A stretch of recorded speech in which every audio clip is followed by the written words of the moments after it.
What's up, Midtown Podcast? Me and Jay are here with some special guests. Yeah, we are. We got Lily and Chuck Hooten. Cheers. How are you guys doing today? So good. Great. Happy to be hanging out with y'all. I'm glad you guys are here. For those who don't know, father-daughter duo right here. Father-daughter duo. Yeah. Favorite daughter. Ooh. Dang. Some days. Some days. It's always a constant I got two shifting Okay. of the rankings. All right. How does that feel, Lily? Let's talk about it for a minute. Oh, no. I'm just kidding, I'm just Please. What we This is really a brought you counseling guys here session. for was Man, is this an intervention? I didn't know what I was getting myself into here. This is fun. I'm glad to be hanging out. Y'all are Yeah. genuinely two of our favorite people. Yeah, for it's an real. honor. So to Same. get to just sit and have a conversation, So it's really awesome. it is. It's going to be Yeah. so good. Yeah. Jay, how you feeling? Great. I'm feeling good. What you been doing, man? Well, I'm about to go to Europe Yeah. like on Friday. We're Yeah. going to do like a tour of all Tomorrow. the World War II battlefields, like everything. And That's sick. yeah. You're going with a squad from the community, right? Yeah. John Avant put this on and asked a bunch of people to go. And so I was one of those guys. I was like, yeah, I'll go. So I don't know what I'm getting into, but I hear that the itinerary is just like pretty packed. That's filled. amazing. Yeah. Have you ever seen that old Ken Burns documentary called The War that came on PBS? That would be good airplane flight material. If you really are going to some of those places, Yeah. Oh, the whole thing. it'll get you in the spot, man. The War. It's just called The War. Really? Okay. Yeah, just watch it on the plane.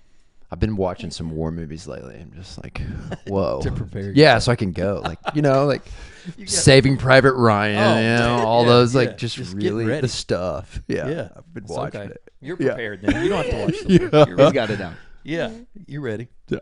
So, Well, you guys tell us a little bit about you, what you're involved in, what you're doing here in Knoxville and around. Yeah. I don't know. I feel like I'm involved in a bunch of different Everything. things, but right now we're doing some cool things with music. We're doing some cool things with mission. We're doing some cool things with songwriting. Talking about movement and dreaming about a bunch of different things, and then I'm in a weird spot as a parent where my kids are getting old and growing up and are adults. Lily just turned 20.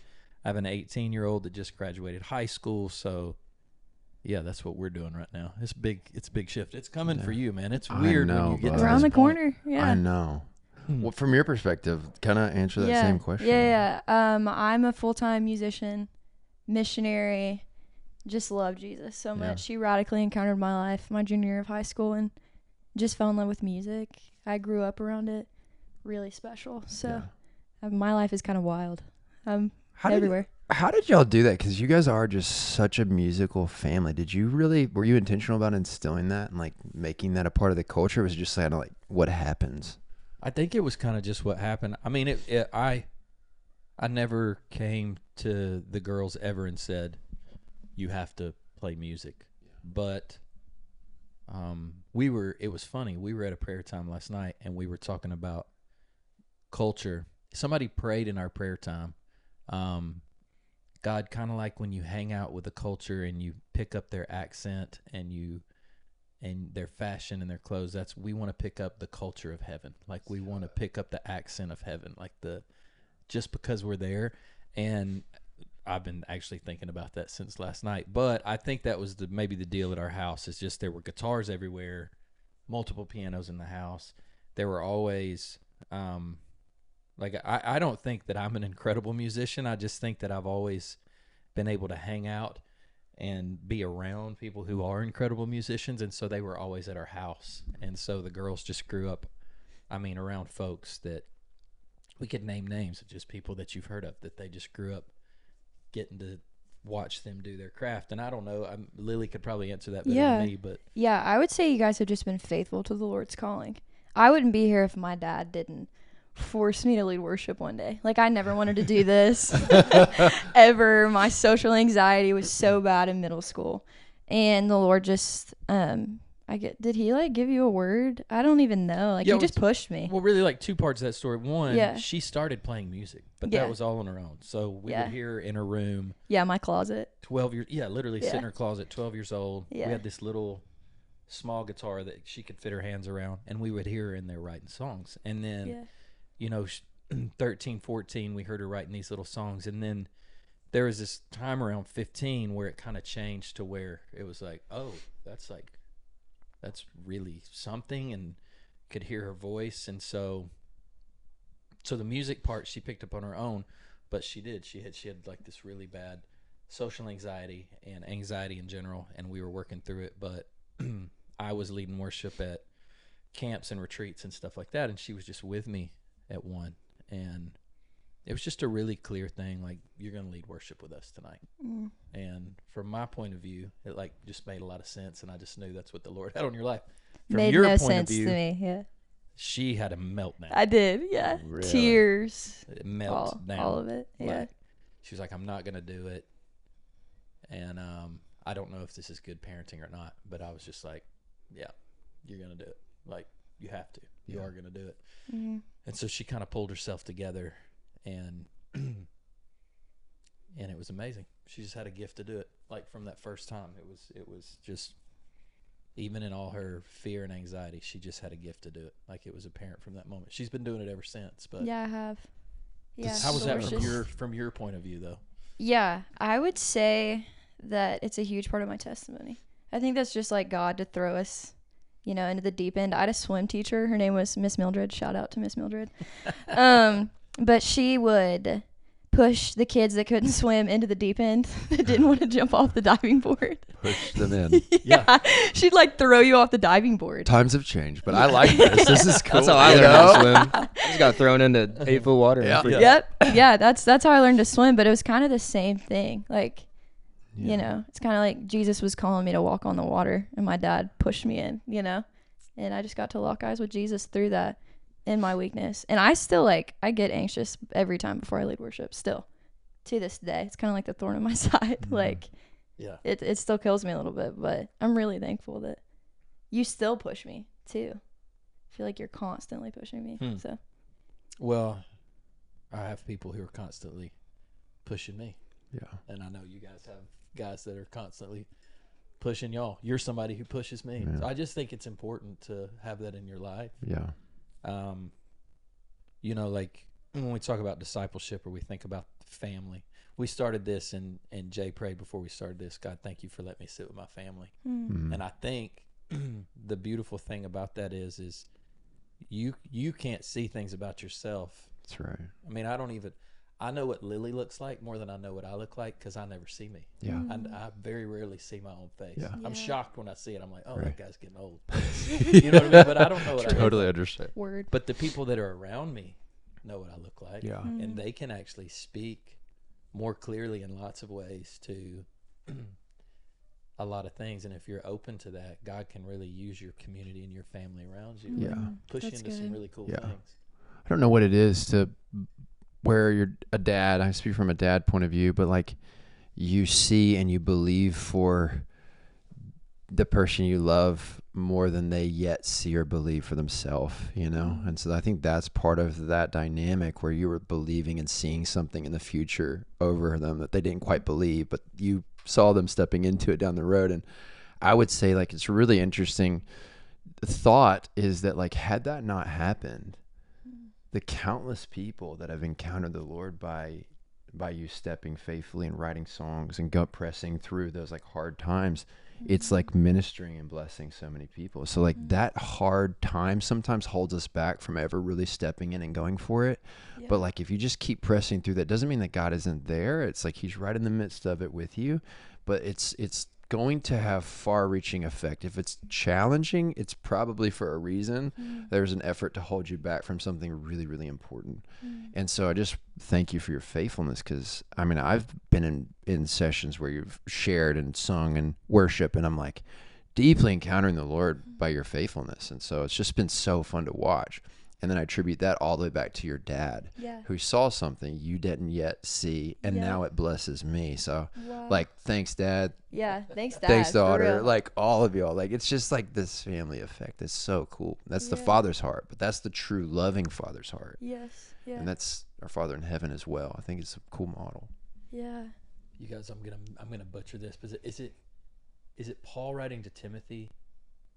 Tell me if this is the wrong, but he says he who began a good work in you will be faithful to complete it. Mhm. And he's speaking as a fatherly voice. And he's saying, this wasn't me.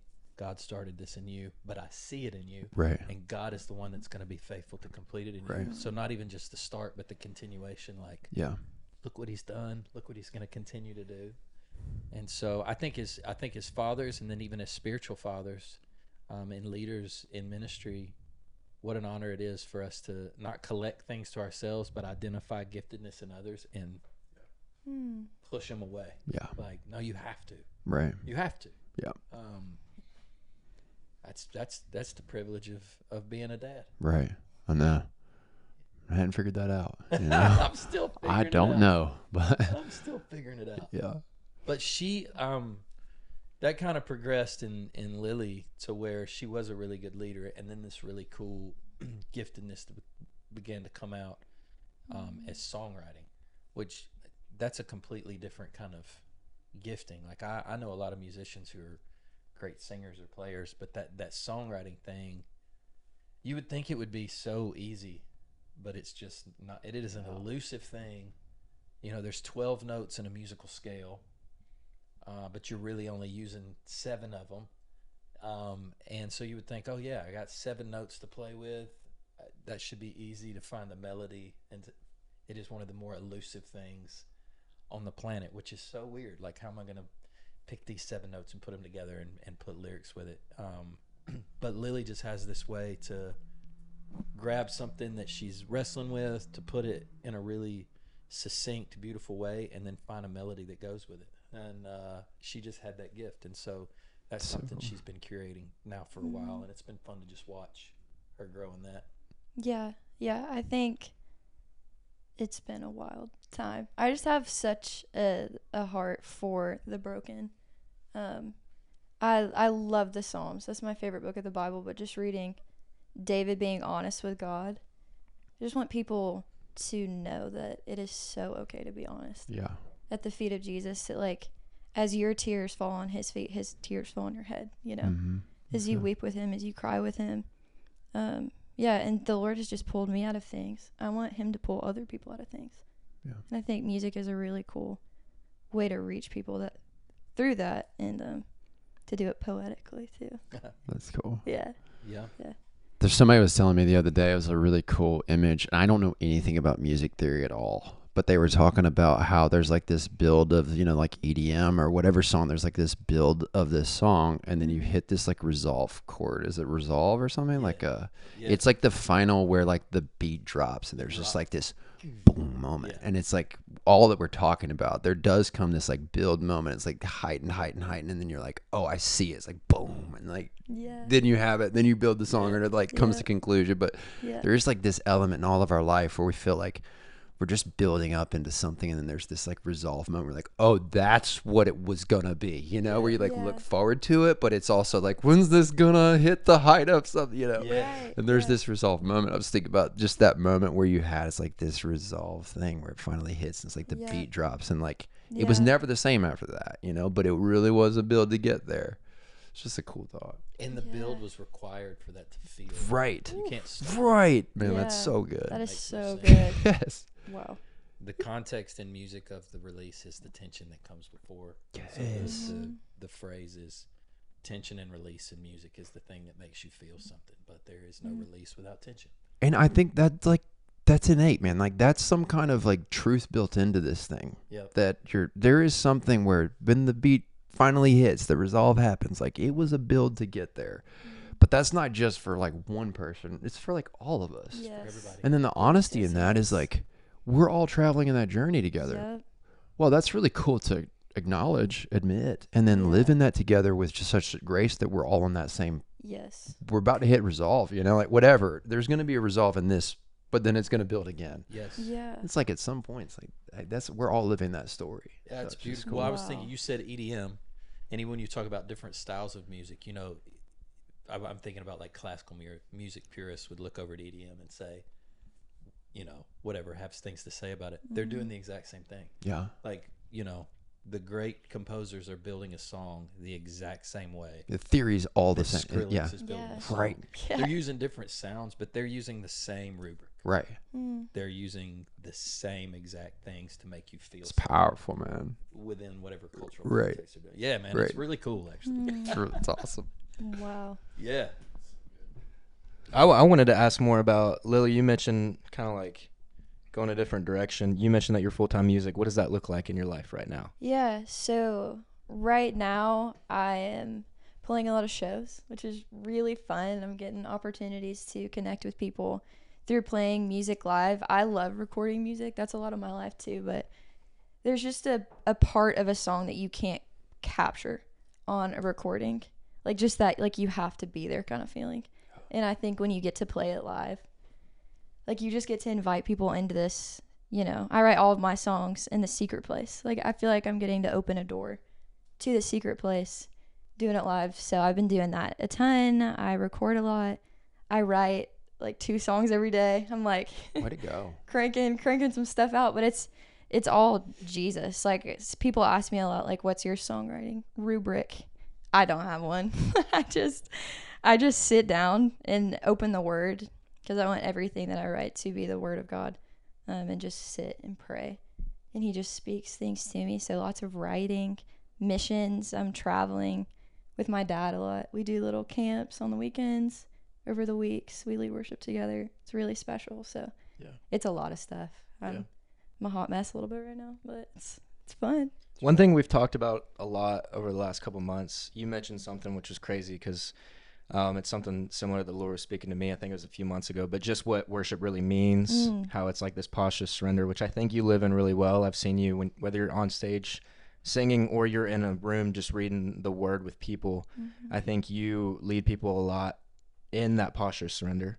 So whenever you're having these shows, when you're writing these songs in the secret place, what is that to you? What is that opportunity to you? How do you view that going into that? Yeah, well, if you go back to Genesis, which is the first book of the Bible, to the garden, we were created to worship and to surrender and to tend the garden. And when I come into the Father's presence, so when I say the secret place, I mean like my closet, crying out to Jesus, just like really raw moments with the Lord. And when I come before him, I mean, how could you not surrender? Like, I don't even know how you could go before the Father and not surrender. Like, you're before the God of the universe who knows every single hair in your head. I love the mountains. I love being outside. So, like, when I get up, I open my window and just look out and see the trees, all of it. Like, how could you not surrender? So, for me, like, I guess when I say surrender, I mean, like, my passions, even my music, you know, it's really fun to talk about music. And it's fun to play music. It's fun to play shows. It means nothing if it's not for the glory of the King. Yeah. Like, it's faulty. Like, why am I doing it? You know? So surrender, it's also my why. Like, it is all for the King. My life, my family. I'm a deep feeler, and I love people deeply. It's hard for me to surrender relationships and to surrender my family. Like, tell Jesus, like, hey, my family's yours. Because that's scary, because he does some crazy stuff. Like, it's all fun. It's, you know, all for his glory, all for his good, but just everything in my life. Yeah. And when you give him everything, like your job, he is the calling, you know, and he is the mission. All I want to do is sit at his feet. So it's tough, though. I think there's some not confusion. I think there's some misunderstanding in where we live now. Worship is attached to like an expression of a feeling, or and even going back to the beginning, worship, the idea of worship was this idea of bringing things that you perceive as yours and giving them to, even in a secular sense, to a king or to a ruler. To worship them or to adore them is to bring things, lands, property, whatever, to them, to lay them at their feet and say, hey, these are yours now. And so even in our worship of God, worship is not saying right things. Worship is becoming things, coming into fellowship and community with Jesus in a way where you are surrendering. And so one thing that we talk all the time about, even in our families, like worship is a posture of surrender and sacrifice. So the surrender is everything I am is yours. Top of my head to the bottom of my feet, it's yours. And the sacrifice is everything that my hands would touch, that I would even have the ability to say, this is mine. It's yours. That's so good. That's all that worship is. Right. Now you can sing songs or pray prayers to express those things, but the expressions are not the worship. The worship is, this is all yours. Yeah. And just to be honest with you, you know, lots of times that's actually kind of a crazy spot to step into, because there's some wonder in that, like, and then the farther you go, God asks for more. And so your worship deepens as he asks for more. And so even hear Lily say that. So, and then the alternate part of that is the enemy comes in and convinces you that God's not good and is to not be trusted with those things. Right. Like, oh, you better hang on to that. Yeah. Like the minute you offer that up and that's gone, you have no fallback. You have no say. So that's the ultimate tension in becoming a worshiper is it is a struggle to give those things away. Yeah. Yes. And even in the modern, we go back to music, in the modern worship culture, it's so much become about, like, even in worship music or whatever, and I love worship music, but even that is almost a little bit of a misnomer, because the music itself or the feeling it evokes is not necessarily even, I don't want to overspeak, but what's the value of it if it's not resulting in a posture of surrender and sacrifice and giving away? And sometimes that the music can actually bring in selfishness, because it comes about like how I feel or how I perceive things, or, you know, who I am or what I want to be. The thing becomes very much about me, rather than this really raw place of, oh God, I have all of these things that I'm holding on to and that I desire and that but my worship today is actually, what do you see? How do you see it? Yeah. What do you want to do? What would you do with this? I don't even think you would want this part of me, but I'm going to give it to you anyway. Yeah. All of it. Yeah. Yeah, he didn't halfway die on the cross. He fully died on the cross for you, so don't halfway give yourself to Jesus. Well, Jesus on the cross is modeling worship for us, which is a weird thing to say, but he is in complete surrender to the Father in the garden. Not my will, but yours be done. He actually gives the two options. He says, I would prefer this, but I will surrender to you. So he gives us this first picture of like what it is. And then he's already said, if anyone wants to come after me, they must first take up their cross and follow me. This is before he's gone to the cross. He's already given us all of the pictures of what it's going to be. And then he goes to the cross. And then even when he's on the cross, he looks up and he says, Father, forgive them, for they don't know what they're doing. Even as he's like giving his life. And then Paul picks up that theme in Galatians and he says, I've been crucified with Christ. Therefore, it's not I that live, but it's Christ who lives within me. And so when we talk about worship, it is that. Yes. Yeah. It's even when everything against you is screaming like, this is not the way you want to go. This is not to the follow me of Jesus, to be like, but I'm going to go with him. Yeah. Like whatever is required, I'm going to be with him. That's worship. Yeah.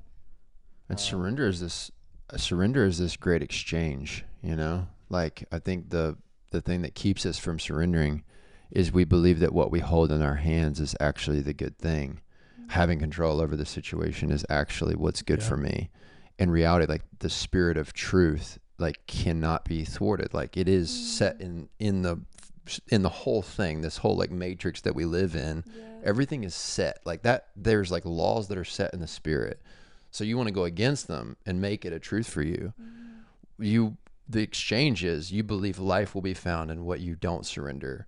The truth of what the word says is like, he'll exchange it, but only on your call. Like, I'm offering you an exchange. If you give me what you perceive as life, I'll actually show you what life really is. Wow. And then that's the place of challenge. But what you've seen, what I've seen, what all of us sit here say, we've heard over and over, surrender. And we're like, cool, yeah, I do. And then you get to that one thing that you're like, but that one thing though, like, that's actually my safe place. And then you don't believe that surrender is actually the key. You don't believe he's actually good. What's really good is where I hold my safety, where I hold my joy, where I have, and if it's not in with the spirit of truth, it's really the thing that holds you back. Yeah. Even if it feels super good in the moment. He wants to exchange for you. Surrender is about exchange. And we serve a really good God who will exchange himself. Yeah. That's the key. Wow. And it's all his presence. And then from his presence flows the most wild creative song that you have a hand in writing, and yet you're like, I don't really know how it actually comes. Yeah. But it comes from there in the Yeah. other realm that like breaks through. It's the Yes. exchange, Yeah. you know? And so that's why I encourage Wow. everybody in the exchange of it, like press into surrender in Yes. accordance with what is true.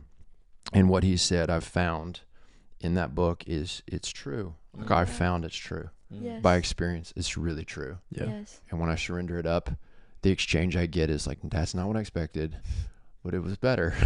And that's wild. I didn't know you were that good. And I don't always see it until that resolve chord kind I of. didn't know you were that good. Yeah. And can I please have more? Yes. I'm Yeah. like, What is more? that look was, like? yes. Yeah. Let's keep going. And like the Yes. tension to build the next part, like I'm in, like, let's Yeah. rip. Like, Yes. Isn't that Lily mentioned Genesis earlier, and I think we make things really difficult. It's really simple, but the initial thing that the enemy comes in and says is, if you actually could, God's holding out on you. yeah. If you can decide and you could hold these keys, things would be way better for you. Yeah. Are you sure about that? Did he really say it? Yeah. Did Because God are you really say sure that he's something saying this to positive? you? Because Yeah. you're And pretty but- safe where you are. And then he says, because God, what God really knows is if you were to take these things for yourself and hold them and decide, you'll be like him. Mhm. Like you'll actually Right. have the power. Yeah. Oh man, we've There's so much in that. been fighting that ever since. Yeah. We wake up fighting that. Mhm. But so that's what's cool about worship. It is the invitation to flip that script Right. and come Yeah. out of hiding Yeah. and lay the things down before the King That's right. and say, Yeah. I perceive these were mine. They're actually yours. Yeah. Wow. And what can you do with them? Right. And then, we might have the sense of like he's going to bring and then he just gives good gifts, like you said. Right. Bring a robe for his back, Yeah. a ring for her finger. Yeah. Let's have a meal. I love her. Yeah. I love him. Right. We're gonna sing. We're gonna dance. Like Yeah. welcome. Yeah. That's it. That's worship. It is. Wow. Yeah. And one of the other misconceptions that I love in your story is like worship is just a song, like the actual rhythm and the actual just melodies of all these things. But the song that is coming out of your heart that's being produced is coming from this. We're on the road. We're like actually stepping into what Jesus invited us into, and it's changing me. Therefore, the song has changed, and it's really Yes. coming from his heart, but it's through experience. So it's Yes. all like mixed together.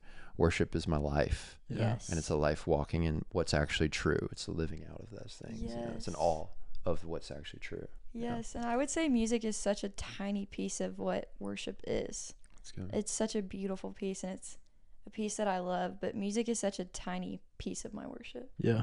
My worship is when I wake up in the morning and say, okay, Jesus, I burned down my kingdom to run into yours. And I have to do that every day. The amount of times that I had thought I'd been resaved, y'all, is crazy. Like I would go to the youth camps every summer, and I'd be like, shoot, I don't think I'm actually saved. Am I going to heaven? And I remember, I think I was talking to you. It was either you or my wise mother. But y'all said, hey, surrender is an everyday thing. And I was like, wait, that's it. That's the piece that I'm missing. I don't need to get resaved. It's salvation came in an instant. It's the sanctification That's good. that's constant. And that's what we've been saying this whole time. But that waking up in the morning, and I'm not perfect. Do not hear me saying I'm perfect. I'm like the least perfect person. But waking up and saying, Jesus, I want to live in your kingdom. Like, what do you want to do today? How can I surrender to you? That is what worship is. Yeah. And I want everything that I do to flow out of that place. And that includes the songs. Yeah. So, Yeah. I mean, the songs that you're writing are a byproduct of that. yes. Like they're just happening from that. And I just Yes. think that's a really cool picture and encouragement to me and a lot of people. Like that's the focus. And then these things happen as a byproduct of that. Yep. They aren't the focus. They just happen. Yeah. Yeah. Yeah. That's it. It's so cool. And there's just peace in that. Like all the pressure is off of me. Like, I've talked to record labels and done all that stuff, and it's all been such a blessing. But for a while I felt pressured to be something. But when you surrender before the Father, I just have to be his kid. I just have to be his daughter. And it's the coolest thing. And in that, you know, there's like purity, you know, like I was talking about, my huge part of my story was thinking I was impure. When I, like, being pure is sitting at the feet of Jesus. That is what purity is. You know, it's sitting in the presence of the Father. So, yeah. Yeah, and I think most people, they, you know, in this whole salvation journey, like, you really kind of end at the cross, and like salvation is found there, and you find yourself keep needing to come back. You feel like, you know what I mean? Yeah. And so, like, I don't know if I'm ever saved, because like this is the full fruition. Yeah. But Jesus doesn't stay on the cross, and he doesn't stay in the grave. Like, he's alive. Yeah. And so when you come into faith that like this is finished here, like it's all done. Now the life I'm raised up into is to like walk a journey alive in him. Yes. Well, that's a unique thing. Let's go back to the chord. It's like, that's a build. Yeah. You get some resolve. You go keep building, but that's life Yes. living, and you're going to be doing it for all eternity. This is just Yes. part of the start of the story. Yes. And it don't have to stay here, but like, I'm on a journey with him now, Yeah. and he's got it. It's finished, but he's like carrying me into that finished work to full finish, you know? So it's just, I think we get we get kind of stuck with just, this is kind of like where we need to stay. It's like, no, he's alive, man. Yes. And the Spirit is present with us. He's going to guide us, and he's faithful. And he says, when we stumble, like, he will not let us fall. Yeah, those are all the truths. Now worship from that, you know, because it's true. Yeah. I'm learning what's true, you know? Whoa. Didn't know that before. Thank you, Lord. Yep. And what I think too is, like, to go back to that family example we started with, like, I think we have this picture of God like he's this far off king entity Right. that we have no access to. And Yes.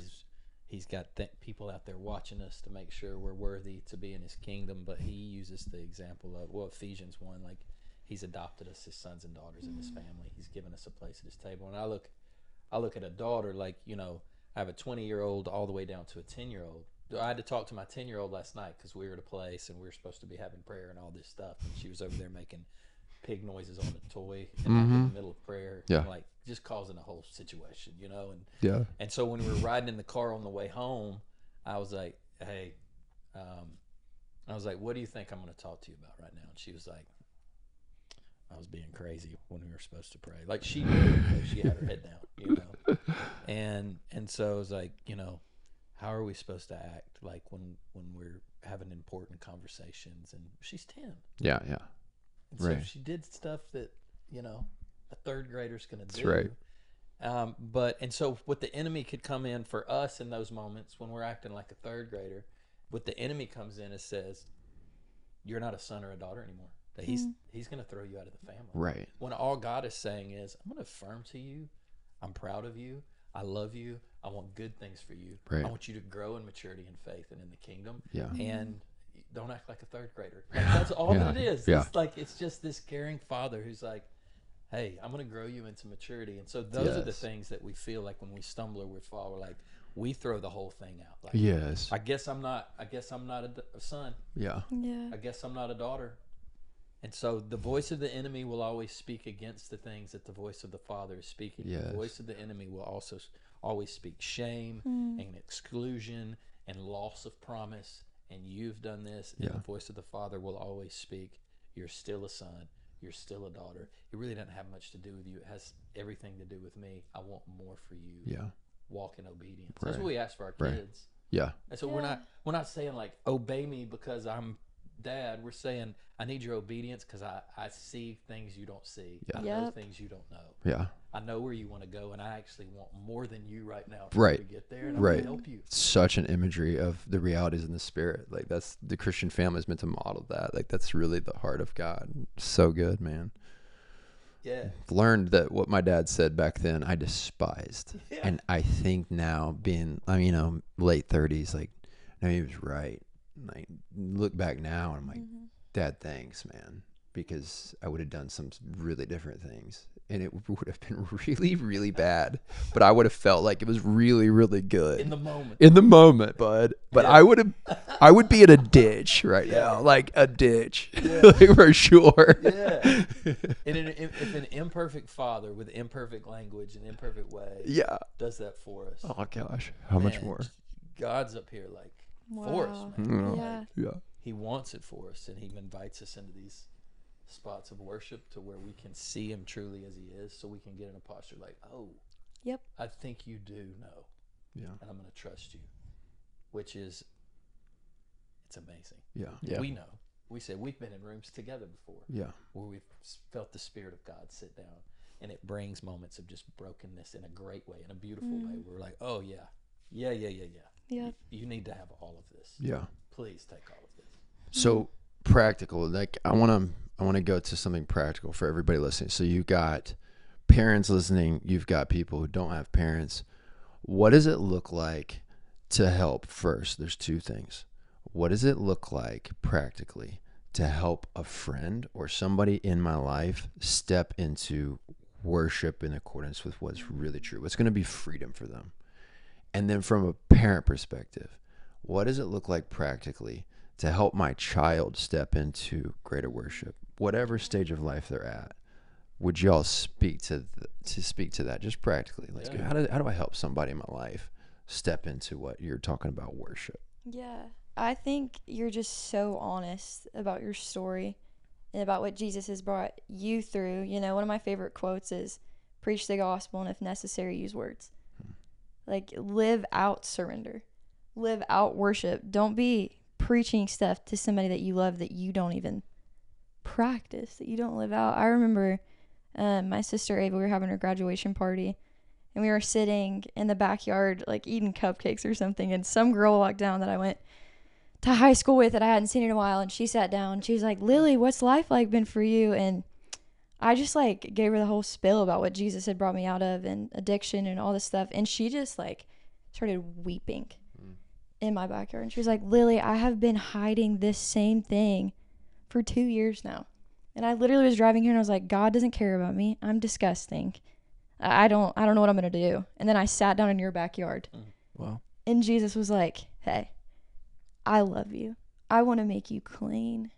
Like, I want to be near to you. Like, he has this freedom and mercy that he wants to pour out on every single person that you love, that you know. And walking in confidence, too. Like, know that he is ready to pour that out on them and live in that. Like, don't feel like you're walking on eggshells. Like, oh, Jesus, do you have freedom in this way? Yes. Like, he has freedom for them. And he has peace. He has it all. Like, he wants to pour it out. So live it. Be honest and pray. Prayer is the work. That's what my parents have ingrained into my brain. Like, prayer is the work. Don't go and try and save your friend, because you can't. Jesus can, though. Yeah. You know? So be praying and be confident. Walk with that Holy Spirit swag, you know? I Like, walk and be like, hey, Jesus wants to free you. Yeah. And then let Jesus do it. Again, there's no pressure on you Yeah. to free them. Jesus good. is going to free them. So you get the blessing of being a part of their story of freedom. I need a coffee cup that says Holy Spirit swag. I can just drink Coming to you soon. Check the Midtown Podcast website. Holy Spirit swag. It's our slogan now. I think I would give the same answer to the parent question because, first of all, I'm saying this as a very imperfect parent. I have done so many things that I look Same. back and I'm like, oh man, Which is, you know, you get handed these kids and you don't know what you're doing. I wish they, yeah. They can give us a book, bud. Oh, yeah. No. Okay, all right, you get to take this kid home. Take Like, it home. are you sure? Keep it Like, alive. Like, you know me? I Yeah. can't do that. Yeah. Or to have, you know, like now that I'm older, like really young friends will have a baby. They're like, I don't know what to do. I'm like, hey, bro, like for the first 2 years, you just got to keep it alive. Like, yeah. that's it. The bar's really low. Yeah. It's like, Yeah. feed it. Take Feed it it. with you everywhere you go. Feed it, Great clean it. success. Feed it, clean it. Yeah. Feed it, clean it. Give it a bath every now and then. Yeah. That's kind of it. You know?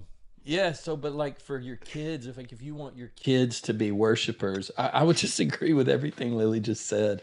You just have to be one yourself. They're watching. Yep. Yeah, that's good. They're you know, whether they like it or not. Like when I hang out with you and your dad, you said that, but man, you and your dad are so similar. Like Yeah, your for mannerisms, Yeah. the way you stand. Yeah. You know, like, but that's because you just grew up in proximity, and so they're gonna model. And I would say for parents, I just want to take a ton of that could feel like pressure, but I want to take a ton of pressure off your shoulders. What they don't need to become worshipers is for you to just give them facts about Jesus all the time, or get them in a room once a week where somebody else is going to give them facts about Jesus. Those things are okay. Those things are great, actually. But what's really going to be the secret sauce of them loving Jesus and worshiping is you inviting them into spaces where you yourself are experiencing those things. Let them come with you. Yeah. Let them be with you in times of prayer. Let them be with you in times of personal worship. Let them sit with you in times where you're asking Jesus questions and asking him for things, and let them be a part of asking for those things.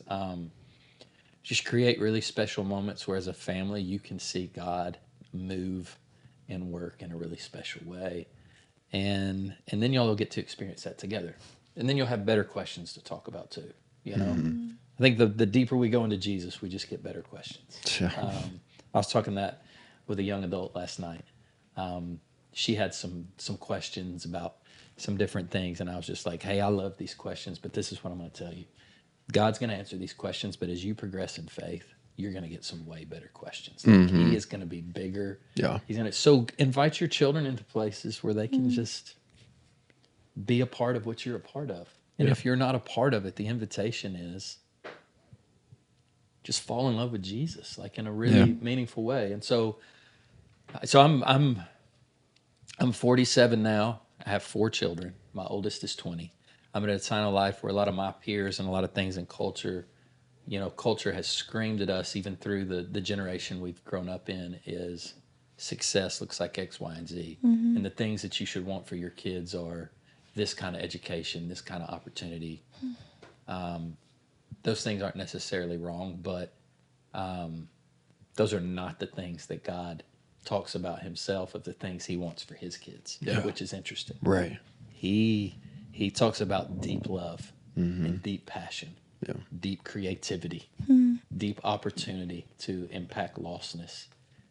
Those are the things that Jesus, even behalf on the Father, that they love one another. It's so interesting that, like, when we see the prayers that Jesus prayed for the church or that God prays for his people, the things we elevate, he just really doesn't ever talk about at all. Right. Wow. And so I would just say for parents to take a lot of pressure off you too, like, and I'm just thinking about this for myself. Think about the prayers that Jesus, even through scriptures, has prayed on behalf of you, and see if those are the things in your heart that resonate as you pray for your children. And maybe that'll replace some of the priorities you've had out in front of you. Be like, oh, that might not be the thing that should be in my heart to really sit and ask for. Whether they have opportunity or not, whether they're rich or poor, whether they're talented, whether they succeed or not. God, I desperately want my children to have these things. I want them to have deep experience in your presence. I want them to have boldness in calling, whatever it costs them. I want them to have deep kindness and love for the people around them. I want them to have innate creativity in the way that they think and talk about the kingdom. And I want them to live just in absolute Holy Spirit swagger and boldness and whatever you call them to do. And whatever happens outside of that, it's all good. Great. Yeah. But if you'll give them that. Yeah. And push them into that. Yeah. It's good. Yeah, and that's what you've done. Like, I'm not trying to hype you up because your head will fall off your body. But I already have a giant head, according to you. Yeah, whatever. You gave me a giant head. We do have big heads in our head. Yeah, we do. Like physically. No, literally. Yeah. Like our hat sizes. Yeah, I was. But when Lou was a baby, she couldn't hold her head up for like please a month. Don't. For 2 years.